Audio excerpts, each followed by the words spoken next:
नमस्कार। आज हम web series the hunt the Rajiv Gandhi assassination case पर थोड़ी गहराई से बात करेंगे। हमारे पास कई रिव्यूज और एनालिसिस हैं, तो देखते हैं कि ये सीरीज असल में क्या है। हाँ जी, बिल्कुल। और ये समझना ज़रूरी है कि सीरीज़ का फोकस मुख्य रूप से राजीव गांधी की हत्या के बाद की जांच पर है। अच्छा। ये अनिरुद्ध मित्रा की किताब है 90 डेज, उस पर बेस्ड है। तो ये जांच प्रक्रिया की कहानी ज़्यादा है। ओके, तो मतलब ये एक तरह का प्रोसीजरल ड्रामा हुआ। रिव्यूज में भी यही बात आ रही है कि टोन काफी गंभीर है, तथ्यात्मक है। हाँ, बिल्कुल। इसे एक क्राइम थ्रिलर की तरह ट्रीट किया गया है। मतलब सनसनीखेज बनाने की कोशिश नहीं है, ना ही कोई राजनीतिक पक्ष लेने की। आर्काइवल फुटेज भी इस्तेमाल हुआ है ना, उससे वो डॉक्यूमेंट्री वाला फील आता होगा। हाँ, वो मिश्रण है। रिएक्टमेंट्स भी हैं और असली फुटेज भी। तो वो डॉक्यू ड्रामा वाला एहसास देता है। और कहानी की रफ्तार, कुछ लोग कह रहे हैं कि शुरुआत थोड़ी धीमी है। हाँ, वो है। शुरू में किरदारों को उस समय के माहौल को सेट करने में थोड़ा वक्त लिया गया है।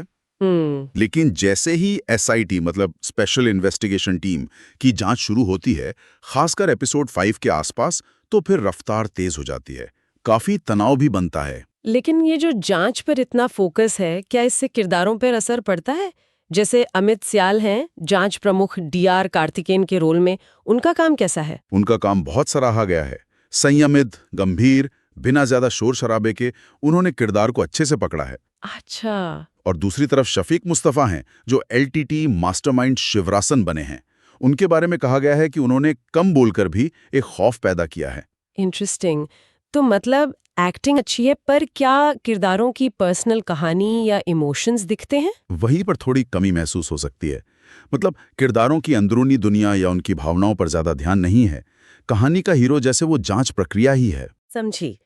अच्छा, ये बताइए कि 90 के दशक की शुरुआत वाला भारत दिखाने में ये सीरीज कितनी कामयाब है?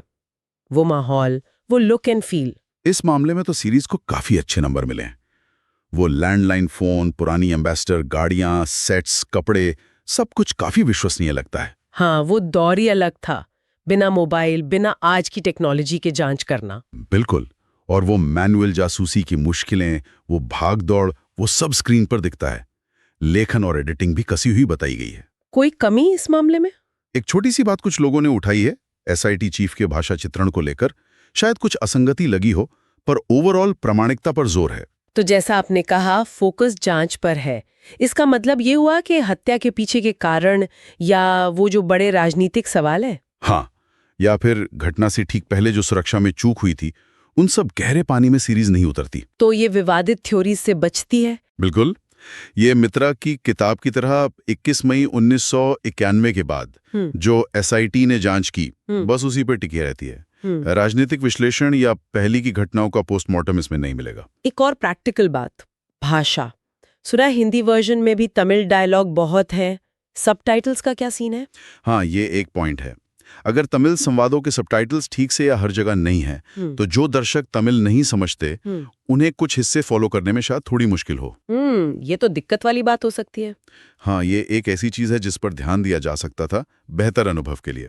तो फिर कुल मिला के ये सीरीज किन दर्शकों के लिए ज्यादा सही रहेगी? देखिए, जिन्हें सच्ची घटनाओं पर आधारित क्राइम स्टोरीज पसंद हैं, हाँ। या जिन्हें पुलिस की जांच प्रक्रिया वो पूरी डिटेलिंग देखना अच्छा लगता है, उनके लिए ये एकदम सही है। मतलब प्रोसीजरल ड्रामा के फैंस के लिए। हाँ, तथ्यात्मक है, रिसर्च अच्छी लगती है और काफी एंगेजिंग भी है। रेटिंग्स भी आमतौर पर अच्छी रही हैं, 3.5 से 4 स्टार के बीच। लेकिन एक लेकिन भी है शायद। हाँ, लेकिन ये कि अगर कोई दर्शक बहुत गहरी भावनात्मक कहानी ढूंढ रहा है या किरदारों की निजी जिंदगी में उतरना चाहता है, या फिर कोई तीखी राजनीतिक कमेंट्री। बिल्कुल, या स्वयं राजीव गांधी पर कोई बहुत पर्सनल नजरिया, तो उन्हें शायद ये सीरीज थोड़ी सूखी या बहुत ज्यादा कंट्रोल्ड लगे।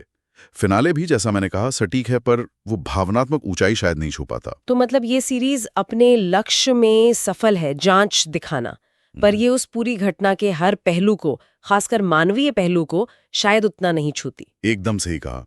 और यही बात सोचने वाली है ना, कि कैसे आप किसी घटना को बिल्कुल तथ्यात्मक और प्रक्रियात्मक ढंग से पेश करने का फैसला करते हैं, तो वो भी अपने आप में एक नजरिया बन जाता है। हाँ, मतलब फोकस बदल जाता है। हाँ, आप भले ही कहें कि हम तटस्थ हैं, पर आप चुन रहे हैं कि क्या दिखाना है और क्या नहीं। यहाँ फोकस जांच की जटिलताओं पर है, तो मानवीय या राजनीतिक पहलू पीछे रह जाते हैं। यह दिखाता है कि इतिहास बताने का कोई भी तरीका शायद पूरी तरह से ऑब्जेक्टिव नहीं होता। हर कहानी का अपना एक फ्रेम होता है।